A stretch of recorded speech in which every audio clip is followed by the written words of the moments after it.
हाँ भी, आज का जो आपका टॉपिक है वो है रिसीवेबल मैनेजमेंट। रिसीवेबल का मतलब होता है आपके ऐसे पर्सन जिससे आपको पैसे लेने हैं, रिसीवेबल्स होते हैं। देखो कोई भी कंपनी अगर क्रेडिट पे सेल्स करेगी तो ये क्रिएट होंगे, अदरवाइज ये क्रिएट ही नहीं होंगे। अब क्वेश्चन मार्क ये आता है कि कोई भी कंपनी क्रेडिट पे सेल्स करती ही क्यों है।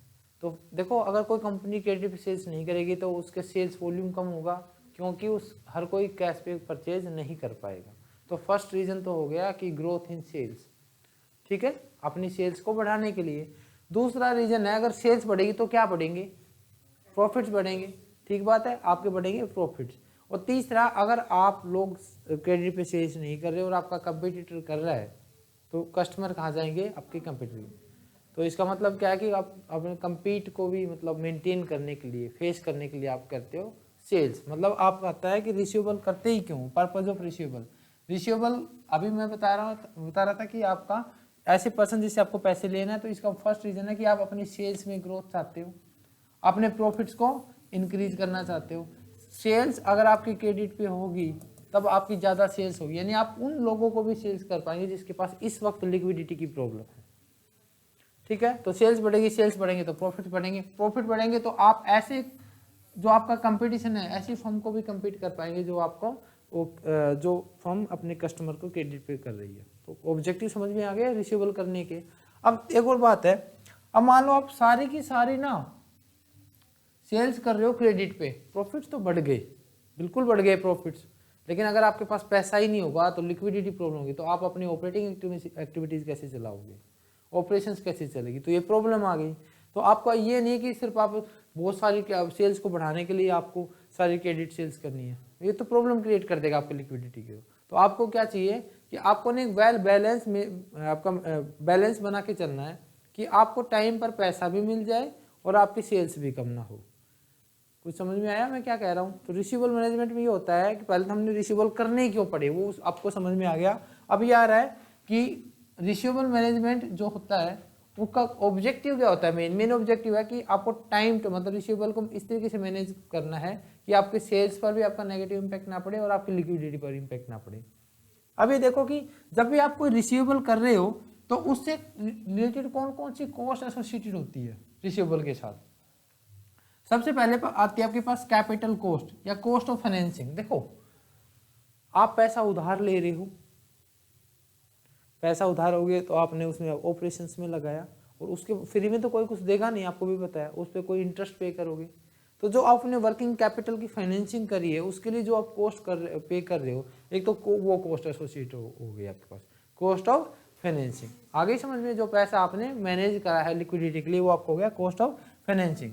दूसरा आपके देखो आपने क्या हुआ, आप सारी कुछ उधार पे बेच दिया, आपके पास पैसे नहीं है, पैसे आएंगे आपको 10 दिन के बाद 20 दिन के बाद, तब तक आप कहीं से पैसे लेके आओगे और पैसा फ्री में कोई देगा नहीं बिजनेस के मामले में, तो आपको कोई इंटरेस्ट पे करना पड़ेगा। और वो इंटरेस्ट क्यों दे रहे हो आप, क्योंकि वो आपके रिसीवेबल है। तो इसलिए क्या हुआ, कॉस्ट ऑफ फाइनेंसिंग एक आपकी इसकी रिलेटेड कॉस्ट हो गई, ठीक है। दूसरी आपकी जो कॉस्ट है वो आपकी कलेक्शन डेलिक्वेंसी और ओवर एंड अबोव आपकी एडमिनिस्ट्रेटिव कॉस्ट। देखो क्या है, कलेक्शन करने के लिए कॉस्ट होती है। कलेक्शन कैसे कैसे करोगे भैया, आप फोन करोगे किसी को, फोन पे नहीं दे रहे तो आप उसके पास जाओगे तो उसे मतलब मिल के आओगे तो पैसा करोगे, तब भी नहीं दे रहा तो आप केस करोगे, कोई क्लाइंट बुक करोगे, और भी कुछ नहीं तो फिर फैक्टोरिंग की सर्विसेज लोगे, तो इसके लिए आपने कुछ ना कुछ पे करना पड़ेगा। तो ये कौन सी होगी आपकी डेलिक्वेंसी या आपकी कलेक्शन कॉस्ट। समझ में आई, ये वो कॉस्ट है जो मतलब और आपके रूटीन एक्सपेंसेस से ना होके आपके अलग तरीके से जनरेट होगी, इसलिए कहा गया over and above administrative cost, ठीक है। तीसरे आपके एडमिनिस्ट्रेटिव कॉस्ट। अब देखो इन चीजों को रिकॉर्ड करने के लिए आपको प्रॉपर चाहिए, उनकी सैलरी भी देनी पड़ेगी। जैसे आप रिकॉर्ड करोगे सैलरीज, वो जो आपके क्रेडिटर्स के अकाउंट बनेंगे, अकाउंटेंट की वो लगेगी, उसको मतलब उसके कॉन्टैक्ट करने के लिए जो इन्फॉर्मेशन लगेगी, तो वो सारी आपकी होगी एडमिनिस्ट्रेटिव, मतलब उनके जो अकाउंट को मेंटेन करेगा, ठीक है। और जो फोर्थ आपकी जो कॉस्ट आती है वो आप होती है बैड डेट्स और डिफॉल्ट कॉस्ट। बिल्कुल इसी से है। अब मुझे बताओ बैड डेट्स आपकी ऑपरेटिंग कॉस्ट है या non operating cost. Bad debts जो होता है आपकी कॉस्ट है, ये तो क्लियर है कि कॉस्ट है, क्योंकि आपने देखो ना P&L में चार्ज करते थे आप टू बैड डेट्स। तो मुझे बताइए कि ये आपकी क्या है, ऑपरेटिंग, ऑपरेटिंग या नॉन ऑपरेटिंग। ऑपरेटिंग है। बस सिंपल सी एक लैंग्वेज समझिए कि ऐसा कोई भी एक खर्चा या इनकम जो आपकी ऑपरेशन से हो वो आपकी ऑपरेटिंग एक्सपेंस है। अब ये सेल्स करना आपकी ऑपरेशन है, तो ऑपरेशन से ही तो आ रहा है ये, तो क्या हो गया आपका, ठीक है। अब मुझे बताओ ये जो कॉस्ट ऑफ फाइनेंसिंग है ये आपकी ऑपरेटिंग है या नहीं, मतलब लोन जो लिया है ये आपकी ऑपरेटिंग है नॉन ऑपरेटिंग, हाँ नॉन ऑपरेटिंग हो गया, नॉन ऑपरेटिंग हो गई, तो ये तो विद इन हो गया ना उसके, आपने विद इन ही आपने बियर करनी है, उसको बाहर पे करना है, वो भी देखो आप। और आप एक बार देखो EBIT तक का जो पार्ट होता है ना वो आपकी ऑपरेशन से रिलेटेड होता है, वो नीचे सारा पार्ट चला गया वो सारा क्या आपका फाइनेंसिंग में चला गया। कुछ समझ में आया? इंटरेस्ट ऑन कैपिटल क्लियर है ना आपको, ठीक है बहुत बढ़िया, ओके। और ये आपको पता लग गया बैड डेट्स क्या आपका ऑपरेटिंग एक्सपेंसेस है, ठीक है। मैनेजर का रेम्यूनरेशन मतलब आपको क्लियर है कंसेप्ट, बहुत बढ़िया। अब आगे आ जाओ, एक ये बैड डेट्स और डिफॉल्ट कॉस्ट। अब आपको याद हो बहुत अच्छे से आपने किया है, कुछ इस तरीके से किया है, सही बताना, आपने ऐसे किया है ना, किया है, और इसमें आपको कहा था ये थोड़ा सा कंफ्यूजन का क्वेश्चन होता था,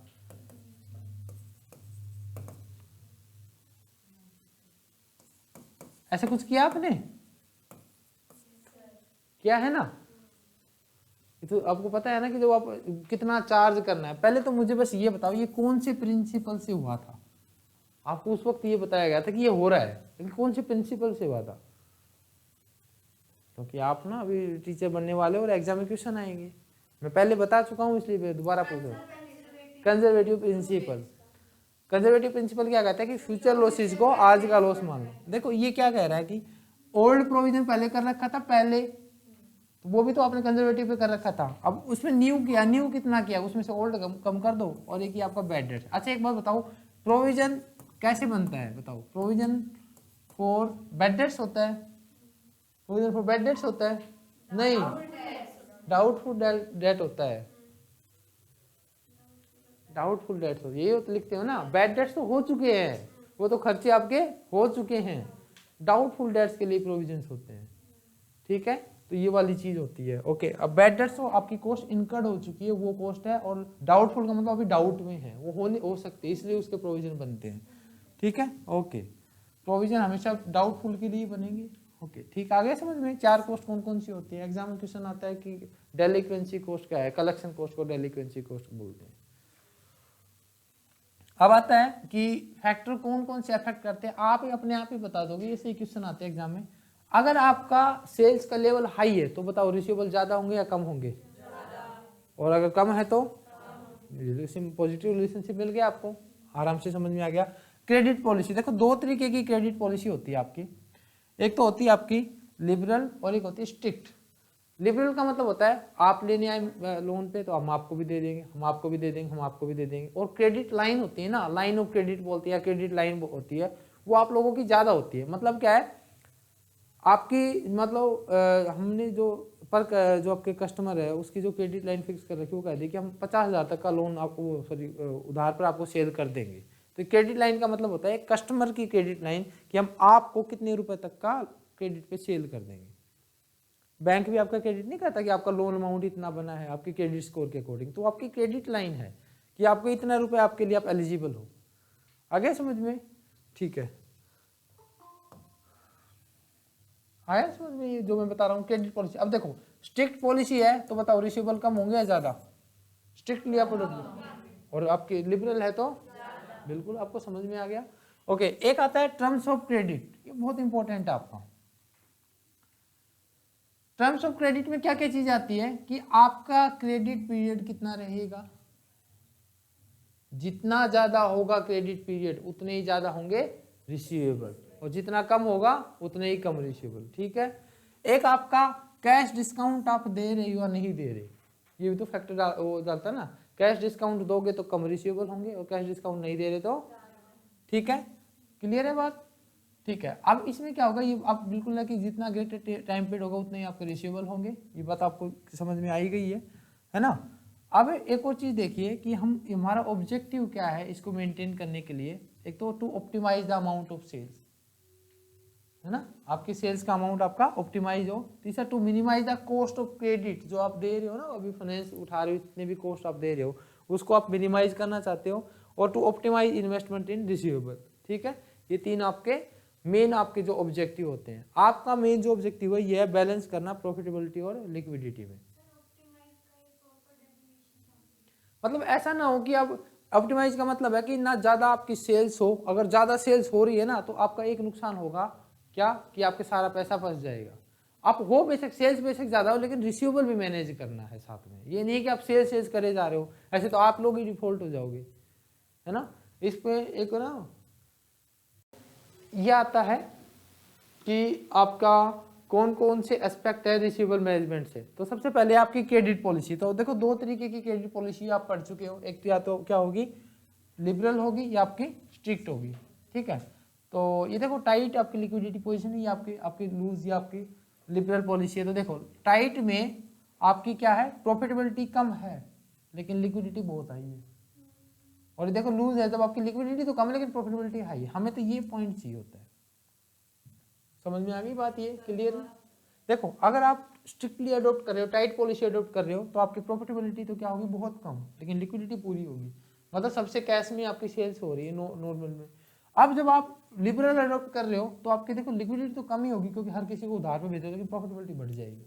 लेकिन हमें दोनों ही अच्छी नहीं, हमें अच्छी नहीं है हमारे लिए, हमें तो एक बैलेंस बना के चलना है, ठीक है। दो में से आपको सेलेक्ट करनी होती है, ठीक है। ओके देखो ये एक चीज लिखी हुई है यहाँ पर, अगर आप टाइट अडॉप्ट कर रहे हैं तो लिक्विडिटी तो आपकी हाई होगी, प्रॉफिटेबिलिटी कम होगी और बैड डेट्स भी कम होंगे आपके, ठीक है। बिल्कुल ठीक बात है ना। और अब लिबरल होगी तो आपको पता ही है क्या होगा, है ना। अब देखो इस क्रेडिट पॉलिसी में क्या क्या चीज आती है, क्रेडिट टर्म्स, क्रेडिट स्टैंडर्ड्स। और क्रेडिट टर्म्स का मतलब क्या होता है, किन टर्म्स एंड कंडीशंस पर आप दे रहे हो। तीन चीजें इसमें आती है। तीन चीजें क्या भाई, आपका क्रेडिट पीरियड कितना है, ओके। क्रेडिट पीरियड होने के बाद उसके बाद आपका कैश डिस्काउंट पीरियड क्या है, दूसरी चीज। और तीसरी चीज आती है कैश डिस्काउंट रेट क्या है, ठीक है। अब तीनों को ना एक फ्रेम में लिखा जाता है, वो फ्रेम आपका ये होता है। देखो ये तीनों ही आ जाएगी इसमें चीजें। आपने लिख दिया 5/10 ऑफ नेट 30। ये एग्जाम बिल्कुल एज इट इज क्वेश्चन है, वहां पर 2 था, बस इतना फर्क था। इसका मतलब क्या है, इसका मतलब देखो ये है, आपको क्रेडिट सेल्स की जा रही है 30 डेज के लिए। हाँ क्या है, 30 डेज का आपका क्रेडिट पीरियड हो गया, ठीक है। क्रेडिट पीरियड कितना हो गया, 30 डेज, ओके। अगर आप 10 डेज में आप पेमेंट कर दोगे तो आपका क्या होगा, ये कैश डिस्काउंट पीरियड हो गया, ठीक है। और तीसरा आया 5 का मतलब है ये कैश डिस्काउंट की रेट। क्लियर समझ में आई आपको बात, कैसे लिखा जाता है। 5/10 ऑफ नेट 30 दिन का क्रेडिट पीरियड, 10 दिन में पैसे दे दोगे तो आपका 5% कैश डिस्काउंट मिलेगा। आगे समझ में। चलो एक और चीज आती है इसमें, यही समझ लो। देखो मान लो आपको ना 5% कैश डिस्काउंट मिल रहा था, 1000 रुपए की पेमेंट मान लो आप, 1000 रुपए की पेमेंट आपने मान ली और 1000 रुपए पे आपने क्रेडिट पे लिया था। और अभी ना अगर पेमेंट करोगे तो आप 5% के हिसाब से 950 की होती, ठीक बात है। हाँ भाई ठीक है ना, 10 दिन तक दे तो 950 की 50 रुपए आप ज्यादा पे करोगे अगर आपने नहीं दिया। तो देखो आपके पास कैश ना होने की वजह से, मतलब एक तो 10 डेज की पेमेंट तो आपको करनी है, ये तो श्योर है, 30 दिन की पेमेंट है ना। और यहाँ पर जब आप पेमेंट है, यहाँ पर आप करते हैं 950 और यहाँ पर आप पेमेंट कर रहे हो 1000। और ये जो कॉस्ट आपकी बढ़ गई है ना, कितने रुपए, इसको बोलते हैं implicit cost of cash discount, ठीक है। ये इम्प्लिसिट है ना, या opportunity cost of cash discount, ठीक बोल रहा हूं मैं ये बात। आपने इसको अपने देखो पैसे देने हैं नो डाउट 20 दिन की, और किसकी बोलेंगे, इस 20 दिन की कॉस्ट है। 20 डेज जो आपके रह गए ना, इसकी कॉस्ट है, इसकी वजह से आपको 50 रुपए देना पड़ता है। इसको बोलते हैं implicit cost of cash discount, ठीक है। आया समझ में। ट्रेड डिस्काउंट तो आपकी सीधे उस वैल्यू पे दिया जाता है जो आपकी वैल्यू, उसका कहीं रिकॉर्ड भी नहीं होता आपकी बुक्स में कहीं पे, आपने देखा होगा। कैश डिस्काउंट का होता है क्योंकि उसका आपको बेनिफिट हो रहा होता है। ट्रेड डिस्काउंट तो आपकी जो होती है ना इनवॉइस प्राइसेस, उसी पे दे देते हैं आपका, वो जो क्या होती है उसकी एमआरपी जो होता है उस पर मिलता है। जैसे बुक सेलर आपको ऐसे क्रॉस करके देता है 10%, तो आपके लिए जो बुक है वो 10% डिडक्ट करने के बाद पड़ी है, उस पर अगर वो कोई कैश डिस्काउंट देता है तो फिर वो रिकॉर्डेबल है। ठीक है, हर कोई तो क्या पता ना भी दे, ये मेडिकल स्टोर वाले होते हैं उस भी देते हैं, तो कहाँ देते हैं trade discount. Even cash discount तो बाद की बात है, वो तो कैश में ही बेचते हैं, कुछ भी नहीं मिलता। देते हो तो की बात है, हर कोई थोड़ी दे रहा है। ठीक बात है ना। ओके, तो इसमें क्या है, एक तो आपके पास है क्रेडिट स्टैंडर्ड्स का मतलब होता है आप कौन से एम्प्लॉइज को या सॉरी कौन से कस्टमर को आप सेल्स करोगे क्रेडिट पे, क्या स्टैंडर्ड है। अब आप ये देख रहे हो जैसे कि बैंक लोन देते हैं तो आपका सिबिल का स्कोर देखता है कि भाई जिसका स्कोर 750 से ज़्यादा है ना उसको हम लोन देंगे। अच्छा एक बताओ, ये बताओ सिबिल का जो रेंज होती है वो क्या होती है, सिबिल जो स्कोर होती है ना, जो क्रेडिट स्कोर आपका बनता है उसकी रेंज बताओ, क्वेश्चन आया हुआ है एग्जाम में। सिबिल की रेंज होती है 300 टू अब 900 है, कितनी है 300 टू 900। ओके, क्रेडिट टर्म्स क्या हुआ आपका, क्रेडिट स्टैंडर्ड्स का मतलब होता है किन कंडीशंस पर आप दे रहे हो, किन मतलब कैसे लोगों को आप दे रहे हो। इसके लिए आगे हम पढ़ेंगे कि इन्फॉर्मेशन को कलेक्ट करते हो उसको फिर एनालिसिस करते हो। इसमें देखो क्रेडिट टर्म्स में क्या आया, आपका क्रेडिट पीरियड कितना है, मैंने कहा 30 दिन का, नेट 30 का हो गया। कैश डिस्काउंट क्या है और आपका पीरियड ऑफ कैश डिस्काउंट क्या है। आगे बात समझ में, ये तीन चीजें इसमें आ गई। अब हमने बात की क्रेडिट स्टैंडर्ड्स की। अब ये क्वेश्चन ना एग्जाम में बिल्कुल एज इट इज आया हुआ है, यहाँ से ना एफएमसी जितने क्वेश्चन आए इतने कहीं से नहीं आए, गिनती के क्वेश्चन है, मतलब कि और ये सारे हर बार रिपीटेड क्वेश्चन है। मैं हर बार बताता हूँ ना कि ये क्वेश्चन यहाँ से आए, तो आए हुए हैं वो ऐसे, देखो आपने जो जो पढ़ा है ना सब कुछ आया हुआ है इसमें से। बात आई कि क्रेडिट स्टैंडर्ड। अब क्रेडिट स्टैंडर्ड का मतलब होता है कि भाई क्या हमें किसी एक्स पर्सन को सेल करनी है या नहीं करनी, और करनी है तो कितने रुपए की करनी है। तो पहले आप उसके रिगार्डिंग इन्फॉर्मेशन कलेक्ट करोगे, और पहले ये क्वेश्चन आया हुआ कि इन्फॉर्मेशन के सोर्स क्या है, और इन्फॉर्मेशन को कलेक्ट करने के बाद उनको किया जाता है एनालाइज, और एनालाइज के बाद आपके पास ऑप्शन आता है कि उसको क्रेडिट सेल्स की जाए या नहीं की जाए, की जाए तो कितनी की जाए, ये चीजें आप लेते हो। तो पहले क्या करोगे इसमें जो क्रेडिट स्टैंडर्ड में, पहले तो कलेक्शन ऑफ क्रेडिट इंफॉर्मेशन, पहले कलेक्शन करोगे, और दूसरा क्या करोगे एनालाइज करोगे, और एनालाइज के बाद आप करोगे डिसीजन मेकिंग कि उसको देना है या नहीं देना। ठीक है, आ गई समझ में। तो देखो आपने क्वांटिटेटिव फैक्टर्स, देखो उसके रिगार्डिंग कौन सी क्वांटिटेटिव आप मतलब कि इंफॉर्मेशन कलेक्ट कर सकते हो। देखो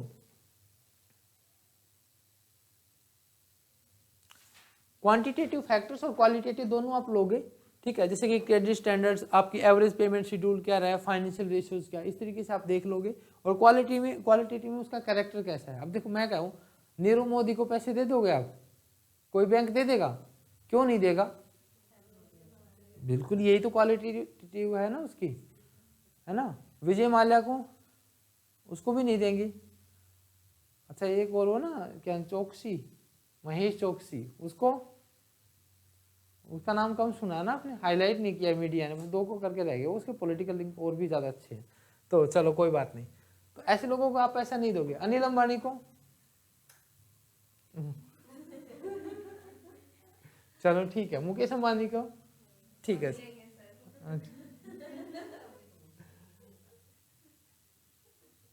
एक तो क्वांटिटेटिव जो उसके गिवन है कि इस पर 8,000 करोड़ का लोन है, किस पे है, विजय माल्या पर। 13,000 करोड़ का लोन है किस पे, नीरव मोदी पर। ये आपका क्वांटिटेटिव डेटा जो आपको शो कर रहा है। एक आपने कहा पब्लिक में इमेज कैसी है, वो दूसरी चीज हो गई।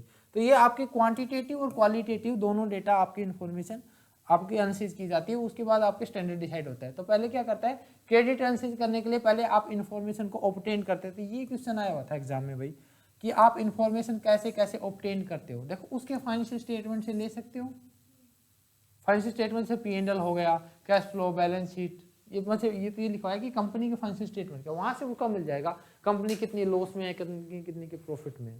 पहला सोर्स आया है कि सोर्स कहाँ से ले सकते हो। एक आपके पास आता है बैंक रेफरेंस। देखो बैंक रेफरेंस का मतलब है, अब SBI ने लोन दिया हुआ है उसको, पीएनबी ने दिया हुआ नीरव मोदी से, तो पीएनबी से पूछ ले जाके भाई उसका क्या ट्रैक रिकॉर्ड रहा है, तो बता देंगे आपको लोन देना है। अब क्रेडिट स्कोर जो होता है, जो आपका इसी तरीके से तो होता है, सारे बैंक आपस में इंटरकनेक्ट है। किसके थ्रू कनेक्ट होता है वो? हाँ, किसके थ्रू कनेक्ट होता है वो? Core banking solution, CBS. जो आपके जैसे आप एटीएम से पैसे निकालते हो, दूसरा का आपके अकाउंट से पैसे कट जाते हो, सीबीएस होता है वो, कोर बैंकिंग सॉल्यूशन। ठीक है, तो बैंक रेफरेंस से आप इन्फॉर्मेशन ले सकते हो। ट्रेड रेफरेंस मतलब इससे पास्ट में आपके जिससे आप ट्रेडिंग रही है, भाई तेरे पैसे टाइम पे दे दिए थे या नहीं दे दिए थे, इस तरीके से। इसी तरीके से आपकी बाजार में उसके बारे में क्या छपता है, क्रेडिट रेटिंग एजेंसी उसके बारे में क्या कहती है। इन सब क्या है, सोर्स है जहाँ से आप एक पर्सन की इंफॉर्मेशन कलेक्ट कर सकते हो। आप जब आप क्रेडिट करने के बारे में सोच रहे हो, ले लिया आपने डेटा यहाँ से, डेटा लेने के बाद इसकी क्या करोगे आप, एनालाइज करोगे। एनालाइज करने के बाद देखो, एनालाइज करने के बाद मतलब एनालिसिस कैसे करोगे, मतलब कोई टूल्स एंड टेक्निक जो भी आप लगाना चाहो कि भाई इसका करंट रेशो खराब है तो हम नहीं करेंगे, ये है तो ये नहीं है, इस पे लोन ज़्यादा है तो नहीं करेंगे, क्रेडिट स्कोर अच्छा नहीं आया, जैसे बैंकों ने स्टैंडर्ड बनाया हुआ है कि अगर किसी का स्कोर 750 से कम है तो वो लोन के लिए एलिजिबल ही नहीं है, तो इसके ऊपर आया तो आप दे देंगे, तो सिविल की रिपोर्ट बता देगी आपको। तो इसी मतलब मैं बता रहा हूँ कि ये सोर्स है, वहाँ से आप ले सकते हो और इन्फॉर्मेशन आप के बारे में सोच सकते हो। सोर्स आपको समझ में आ जाना चाहिए, फाइनेंशियल स्टेटमेंट से, बैंक रेफरेंस से, ट्रेड रेफरेंस से, बाजार रिपोर्ट से, क्रेडिट रेटिंग एजेंसी से। ठीक है, एक और चीज आती है कलेक्शन पॉलिसी। हम क्या पढ़ रहे हैं, एस्पेक्ट ऑफ रिसीवेबल मैनेजमेंट। तो उसमें आपने पढ़ा है सबसे पहले क्रेडिट की पॉलिसी, क्रेडिट टर्म्स उसमें पढ़ा, क्रेडिट स्टैंडर्ड्स पढ़ा, अब फिर आपने पढ़ा इन्फॉर्मेशन को कलेक्ट करना, एनालाइज करना, और अभी आप पढ़ रहे हो कलेक्शन पॉलिसी। भाई हमारी कलेक्शन की पॉलिसी क्या होगी, तो देखो इसमें साफ साफ लिखा हुआ है कि भाई पहले हम ना उसको रिमाइंडर लेटर भेजेंगे, मतलब एक तरीके से तो करेंगे, वह पहले उसको ड्यू डेट दे दी कि 30 तारीख तक पैसा देना है, नहीं आया तो क्या करो, उसको एक लेटर भेज दो। लेटर भी नहीं करोगे तो उसको टेलीग्राम और टेलीफोन कर रहे हैं हम, और तब भी नहीं आ रहा है तो पर्सनल विजिट करके आए। ऐसा ही होता है, आप खुद देखो बैंक वाले जिसके लोन हो रहा होता है ऐसे होता है। फिर भी नहीं हो रहा तो फैक्टोरिंग की सर्विस, कलेक्शन एजेंसी की हेल्प ले रहे होते हैं, और फिर भी नहीं हो रहा है तो उसके टाइम पीरियड को बढ़ा देते हैं, भाई अब ये नहीं तो अब तक दे देना, और फिर भी नहीं हो रहा तो फिर उसको कोर्ट का केस कर देते हैं। कुछ इस तरीके से होता है। तो ये चीज़ हो गई। और फिर उसको हम एक और चीज़ देखेंगे, हम अपनी पॉलिसी को इवेल्युएट करेंगे। इवेल्युएट करने का मतलब है कि भाई हम ये देखेंगे जो क्रेडिट पॉलिसी हमने अडॉप्ट की है, क्या वो हमारे जो ऑब्जेक्टिव है, सेल्स को ऑप्टिमाइज करना, रिसीवेबल को मिनिमाइज करना, तो ये सब चीज़ें में सक्सेसफुल रही है या नहीं। तो उसके लिए क्या ऑप्शन है आपके पास, उसके पास है आपके पास मॉनिटरिंग ऑफ रिसीवेबल। आप रिसीवेबल की मॉनिटरिंग कर रहे हो, तो एक तो आता है इसमें ageing schedule policy. Ageing schedule policy में क्या होता है कि आप ये देखते हो कि आपका जो रिसीवेबल है वो कितने टाइम तक आपके ड्यू है।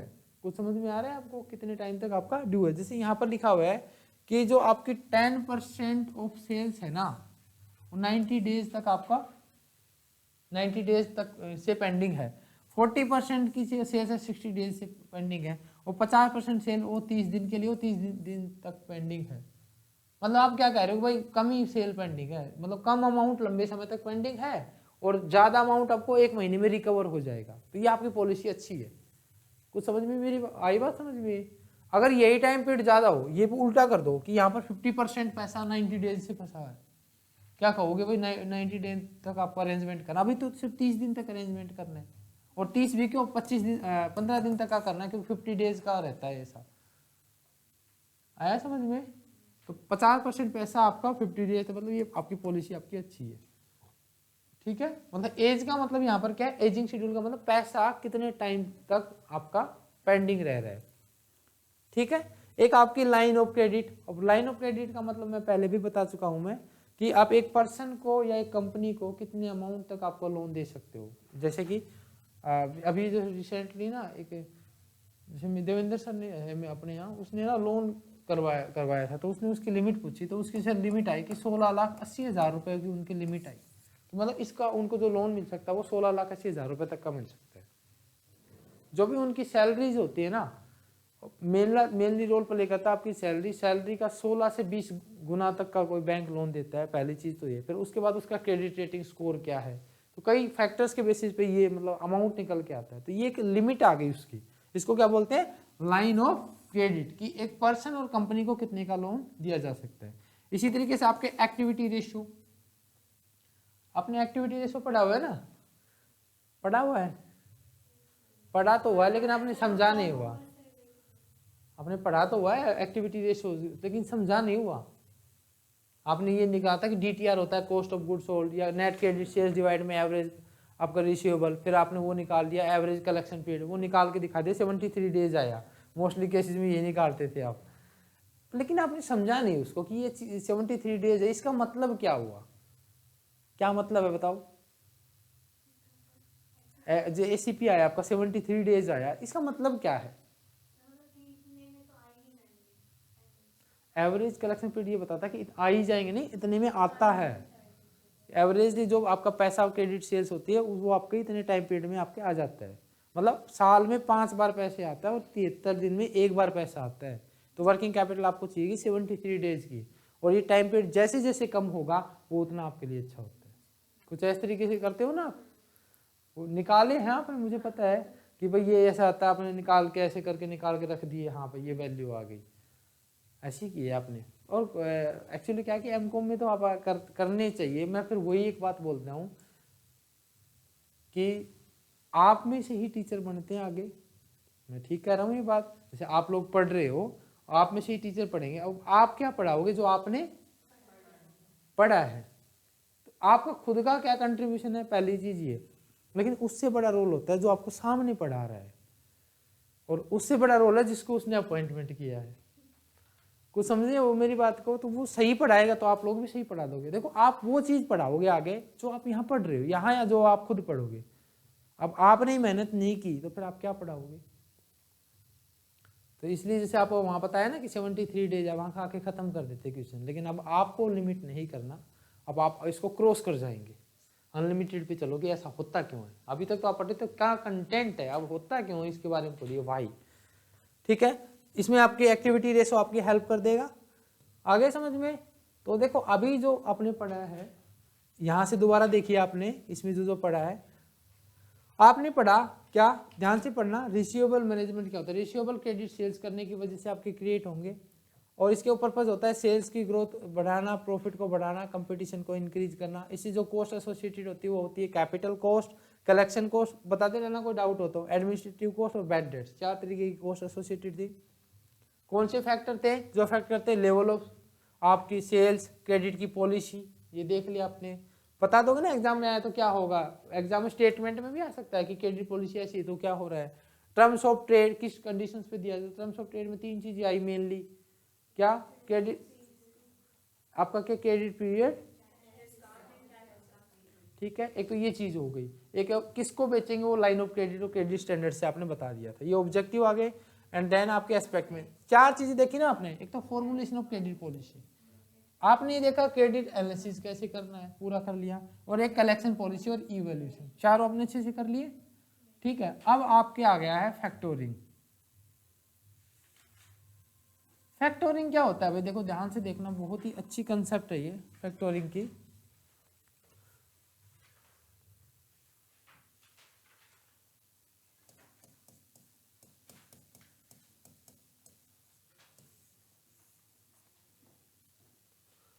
फैक्टोरिंग क्या है, ये आपके ना एक सेलिंग फर्म है, सेलिंग फर्म है, और ये आपके हैं कस्टमर। ठीक है, बायर हो गया, कस्टमर हो गया, इसको सेल्स तो करनी है, किसको, सेलिंग फर्म को, इसको सेल्स तो करनी है ना, ये कर दी सेल लो। लेकिन 2 चीजें आ रही है यहाँ पर, एक तो ये हो सकता है कि जो सेलिंग फर्म है ना, इसको इस पर ट्रस्ट नहीं है, मेरा पैसा फंस भी तो सकता है ना। तो ये क्या करते हैं कि किसी पर्सन की हेल्प ले लेते हैं, किसी जो आपके फाइनेंशियल इंस्टीट्यूशन होते हैं उसको बोलते हैं फैक्टर। ठीक है, जैसे मैंने कहा कि एसबीआई फैक्टोरिंग सर्विसेज, एक तो एक बात याद रखना, कोई भी बैंक डायरेक्टली फैक्टोरिंग की सर्विसेज में नहीं आ सकता। ठीक है, कोई भी बैंक नहीं आ सकता डायरेक्टली, लेकिन वो 10% तक उसकी कैपिटल को सब्सक्राइब कर सकता है जो भी फैक्टोरिंग। मैंने कहा कि एसबीआई फैक्टोरिंग सर्विसेज, तो एसबीआई की एक सब्सिडरी बनी, और वो क्या बनी, एसबीआई फैक्टोरिंग, उसमें उसने 10% कैपिटल ले ली। इतनी बात समझ में आ गई। ठीक है, अब क्या हुआ, सेलिंग फर्म ने इसको सेल कर दी और इसको बता दिया, इसकी हेल्प ले ली, और ये जो सेलिंग के डॉक्यूमेंट थे ना, जो डॉक्यूमेंट थे वो आपके यहाँ दे दिए, जो भी आपके डॉक्यूमेंट्स थे। इसको एक इसने टाइम पीरियड लिया 3 महीने का, बोला ठीक है 3 महीने के बाद ये पेमेंट कर देगा। एक और चीज़ होती है कि ये इसको एडवांस पेमेंट दे भी सकता है और नहीं भी, डिपेंड करेगा, इनकी टर्म्स एंड कंडीशंस कहती है, वो टाइप ऑफ फैक्टरिंग पे भी डिपेंड करेगा, ठीक है। और एडवांस पूरा नहीं देता, वो देता है जैसे 70 to 80%, इतने आपका अमाउंट दे देता है एडवांस। ये आपकी क्या कर दिया मैंने, एडवांस पेमेंट। ये हो भी सकती है या नहीं भी हो सकती, ये दोनों ही चीज़ है, सेलिंग फॉर और इसके दोनों पे डिपेंड करेगा। देखो सेलिंग फर्म ने सेल्स की, पहला स्टेप। अब इसने इसकी सर्विसेज दी, जो भी इसके डॉक्यूमेंट थे आपके प्रोडक्ट के इसके पास आ गए। अब क्या हुआ, इसने कहा कि मुझे कैश चाहिए एडवांस में, तो इसको ये एडवांस में कैश दे देगा। कौन सी फैक्टोरिंग लेगा हम पढ़ेंगे अभी, वो उसके पे डिपेंड करता है। एडवांस पेमेंट इसने कर दी है, कर दी पेमेंट। अब टाइम पीरियड हुआ पूरा 3 महीने के बाद इसने क्या किया, कस्टमर ने इसको पैसे दे दिए, पेमेंट कर दी। पेमेंट करने के बाद अगर इसने एडवांस पेमेंट ले रखी थी तो अपना कमीशन चार्ज करके ये रिमेनिंग पेमेंट आपके यहाँ ट्रांसफर कर देगा और यहाँ से डॉक्यूमेंट इसके पास रह जाएंगे। आया समझ में? ये सेलिंग फर्म है, इसने क्या किया, सेल्स की कस्टमर को। इसने क्या किया, जो भी आपके डॉक्यूमेंट थे यहाँ दे दिए डॉक्यूमेंट। उसके बाद क्या, एडवांस पेमेंट है, जो इनवॉइस है, जो सारी चीज़ें वो आपके पास यहाँ आ गई है, जो भी मतलब पेमेंट की थी। एडवांस पेमेंट आप देना चाहे तो इधर आ जाएगी पेमेंट, और जब इससे पेमेंट आएगी तो पेमेंट यहाँ से आकर यहाँ आ जाएगी और अपना कमीशन चार्ज करके सारा पैसा आपके यहाँ दे देगा। किसमें? वाउचर ना किसी भी तरीके का डॉक्यूमेंट हो सकता है जिसमें आप मतलब जिससे आपका डेटा रिकॉर्ड किया जा सकता है। इनवॉइस जो होता है ना, इनवॉइस एक ये भी होता है कि सेल्स बेसिक ना हो, लेकिन एक इनवॉइस आ जाएगा कि इतनी रेट लिस्ट होती है उसमें प्रॉपर तरीके से कि भाई आपका इसकी रेट ये है, इसकी रेट ये है और इतनी क्वांटिटी, वो सारी डिटेल आ जाएगी आपके पास उसमें। वाउचर तो तब बन जाएगा जब उसके बेसिस पे आप रिकॉर्ड कर रहे हो, वेरिफिकेशन कर रहे हो, ठीक है। इतनी बात समझ में आ गई आपको? यही करेगा, इसी ने अपॉइंट किया इसको, सेलिंग फर्म ही देगी, क्योंकि इसी ने अपॉइंट किया है। ये क्यों करेगा, ये कहेगा कि मेरे पैसे निकलवा के दो और उसको पेमेंट कर दो, ऐसे थोड़ी कहेगा मेरे पे ट्रस्ट, ऐसे नहीं होता। सर्विस अब इसको मिल रही है तो इसको थोड़ी चाहिए, इसने तो बायर है। समझ में आ गई यहाँ तक बात? फैक्टोरिंग समझो पहले आप, फैक्टोरिंग समझ में आ गई ना कि भाई फैक्टर का काम क्या है। फैक्टर का काम है सेलिंग फर्म के पैसे निकलवाने, इससे लिक्विडिटी को मेंटेन करना। एग्जाम में ये भी क्वेश्चन आएगा कि लिक्विडिटी को मेंटेन करने में कौन हेल्प करता है, शायद इस बार का क्वेश्चन था, पता नहीं लास्ट ईयर का, वो कौन करता है, फैक्टर, ठीक है, फैक्टर करता है। ओके, आगे समझ में? फाइनल पेमेंट आफ्टर जब क्या होगा, डिडक्टिंग द कमीशन और फीस, जो भी चार्ज है वो अपने करके इसको पेमेंट वो कर देगा। बस इस तरीके का होता है। अब देखो इससे कौन कौन सी कॉस्ट एसोसिएटेड होती है फैक्टोरिंग की। मॉनेटरी भी होगी और नॉन मॉनेटरी भी होगी। मॉनेटरी में एक तो आपने देखा कि फीस और ये जो भी आपने चार्ज की, एक तो ये हो गई। एक ये कई बार ना एडवांस पेमेंट कर रहा है ना, इसके बदले में इंटरेस्ट चार्ज कर सकता है आपसे कि भाई 3 महीने में आपको दूंगा, तो आप क्या चार्ज करेंगे, इंटरेस्ट चार्ज करेंगे। तो देखो यहाँ पर क्या लिखा हुआ है कि आपकी जो कमीशन है वो आपकी होगी फैक्टर, जो आप यूजुअली चार्ज करता अमाउंट ऑफ फीस और कमीशन वो हो गया आपके पास। दूसरा क्या है, जो भी अमाउंट फैक्टर के द्वारा दिया जाता है हाई इंटरेस्ट रेट पर आपको दिया जाता है, तो ये आपकी दूसरी आपकी जो कॉस्ट होगी। हाई इंटरेस्ट रेट जो चार्ज की गई, दूसरी आपकी कौन सी होगी, जो कमीशन दी गई है।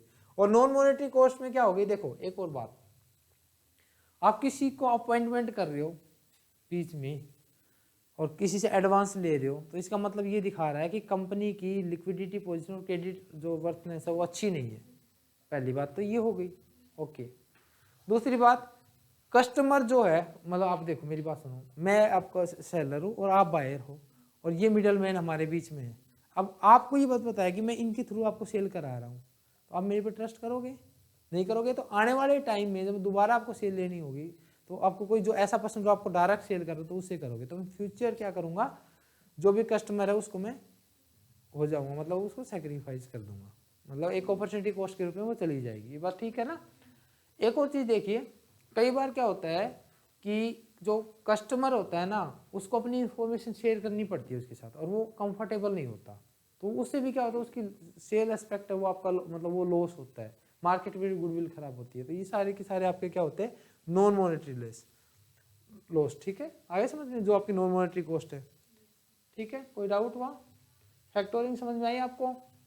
फैक्टोरिंग की कॉस्ट खुद आप आराम से बता सकते हो, एक तो जो फीस चार्ज करता है वो, और एक वो इंटरेस्ट चार्ज करेगा वो। नॉन मॉनेटरी में कहा कि उसकी क्रेडिट वर्थनेस को मतलब ऐसा दिखाता कि वो अच्छी क्रेडिट वर्थनेस में नहीं है, और दूसरी आपकी लिक्विडिटी नहीं है, और तीसरी आपका कि वो जो कस्टमर है वो फ्यूचर जो आपके सेलिंग फर्म है वो अपने फ्यूचर आपके जो सेल है उसको वो सेक्रीफाइस कर सकती है, क्लोज कर सकती है। ठीक है, अब बात आई कौन कौन सी फैक्टोरिंग होती है। एक तो हुई आपकी रिकोर्स फैक्टोरिंग और नॉन रिकोर्स, एक एडवांस और मैच्योरिटी, और एक आपकी कन्वेंशनल और फुल, एक और आपकी डोमेस्टिक और जो आपकी एक्सपोर्ट फैक्टोरिंग। एक्सपोर्ट का मतलब वो अभी समझिए कि इंटरनेशनल फैक्टोरिंग भी कह सकते हो। देखो एक ये चीज कहे, देखो ध्यान से सुनना, फैक्टर सेलिंग फर्म कहती है कि अगर एक्स ने इसने पैसे नहीं दिए ना, देखो दो चीज यहां समझ में आ जाएगी आपको। ये कस्टमर है, ये ट्राई कर दे इसके लिए पैसे निकलवाने के लिए, लेकिन ये ना दे, तो बियर कौन करेगा? जो डिफॉल्ट रिस्क है। क्वेश्चन मार्क लग गया ना, क्वेश्चन मार्क लग गया ना कि जो ये बियर है ये कौन करेगा? तो इसको करेगा, देखो अगर फैक्टर जो है आपके पास, फैक्टर अगर बियर करे और एक कौन करे आपका सेलिंग फर्म, दोनों एक चीज हो सकती है। तो एक तो होती है प्योर फैक्टोरिंग, सॉरी आपकी एक तो होती है रिकोर्स फैक्टोरिंग जिसको हम प्योर फैक्टोरिंग बोलते हैं, और एक होती है नॉन रिकोर्स जिसको बोलते हैं फुल फैक्टोरिंग। जो आपकी रिकोर्स फैक्टोरिंग है ना, इसमें जो डिफॉल्ट रिस्क है वो कौन बियर करेगा? Selling firm. और जो आपकी फुल फैक्टोरिंग है इसमें कौन रिस्क बियर करेगा? आपका फैक्टर करेगा। बात समझ में आई आपको?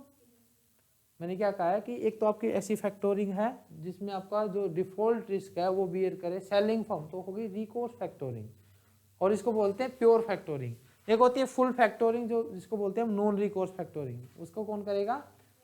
फैक्टर आपका करेगा। ठीक है, एक आपने पढ़ा एडवांस का, और एक आपने पढ़ा किसका? मैच्योरिटी का। एडवांस का मतलब होता है कि आपको एडवांस में पैसे दे देगा 70 to 80%, और एक में मैच्योरिटी में क्या कहा कि वो पैसा नहीं देगा, जब वो पैसे आएंगे तब आपको वो दे देगा। ठीक है, कन्वेंशनल और फुल की बात ये होती है कि वो पैसा कितना दे रहा है।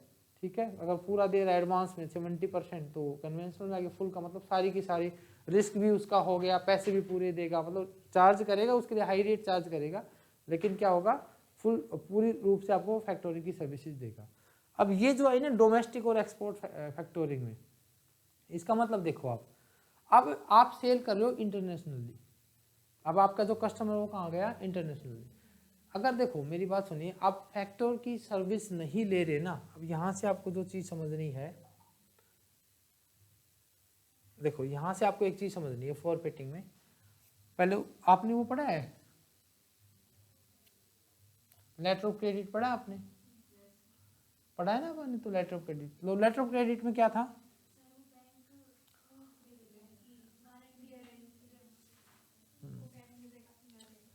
बिल्कुल ऐसे ही होता है। अच्छा, पीएनबी का जो केस है ना नीरव मोदी, उससे बहुत अच्छे से आपको ये चीज समझ में आएगी। ये जो आपका फॉरफिटिंग है ये इस तरीके का था, लेटर ऑफ क्रेडिट का केस था। कैसे? उसी में आप इसको ऐड कर लेंगे। ठीक है, आपके पास देखो अपना जो ये था नीरव मोदी, इसका अकाउंट था किसमें? पीएनबी में। पीएनबी में इसका था अकाउंट। इसने देखो इसने मान लो यूएसए के किसी मतलब ये आपको पता होगा ना डायमंड का ये बिजनेसमैन था नीरव मोदी, और यूएसए से ये मतलब मोस्टली इंपोर्ट करता था।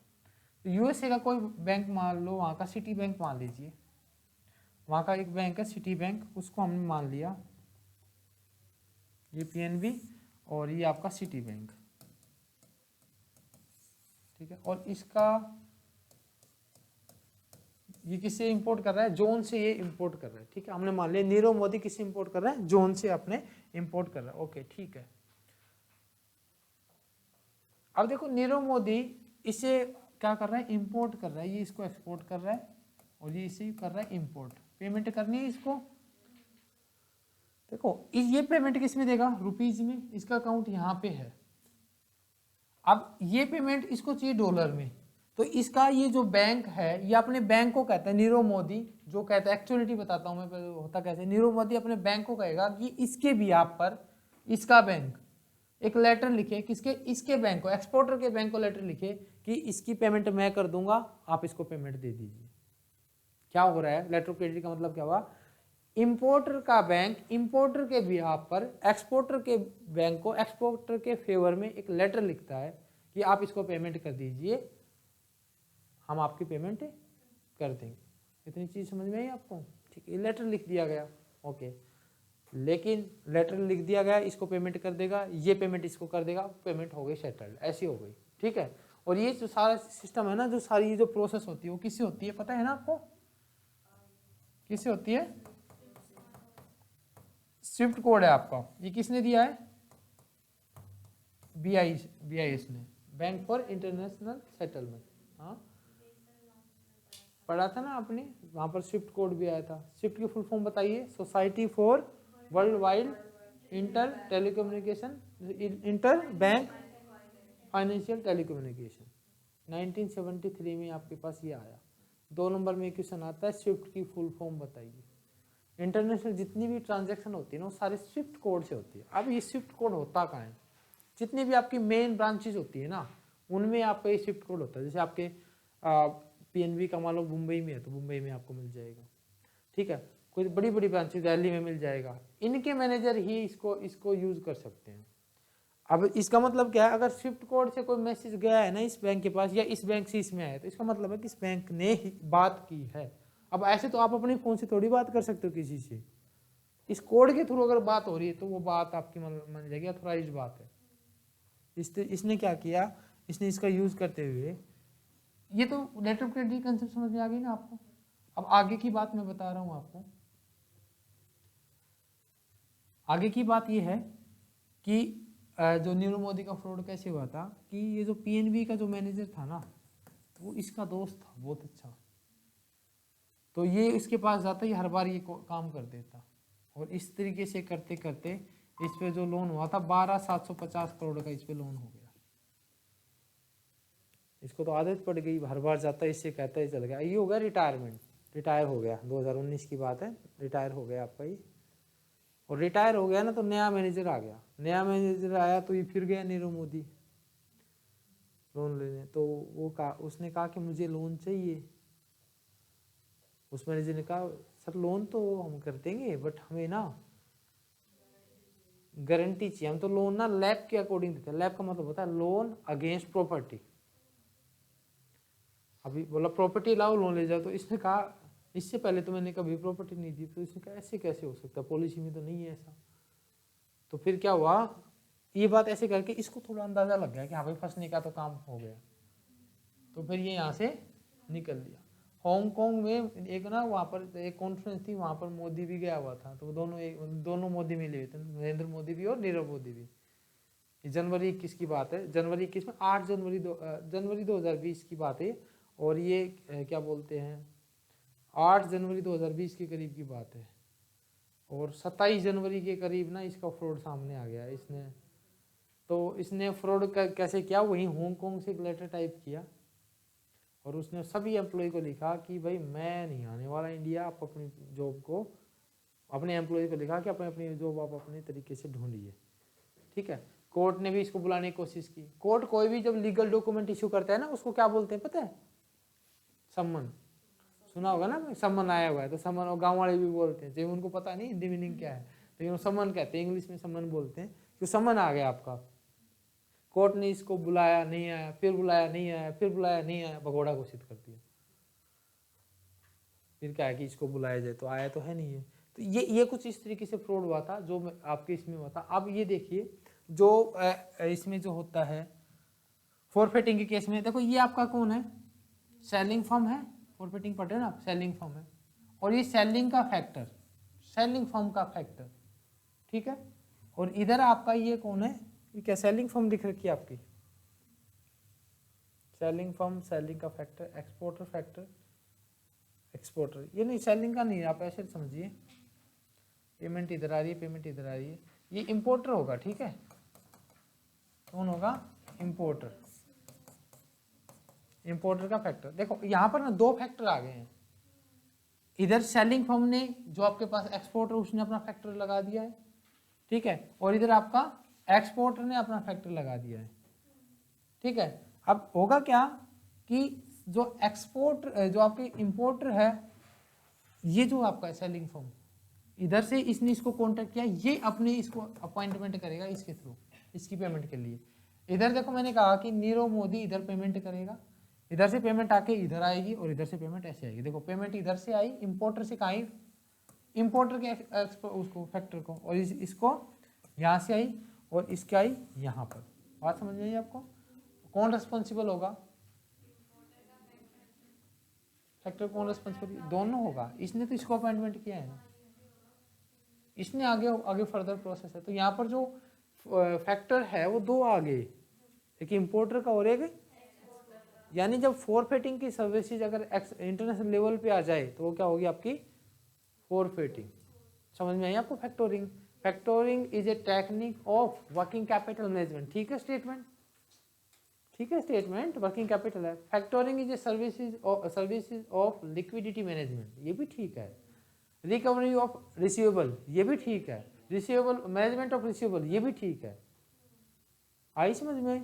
क्लियर हो गई आपको? समझ में आया वो रिसीवेबल मैनेजमेंट? कोई डाउट है? ठीक है, बहुत बढ़िया।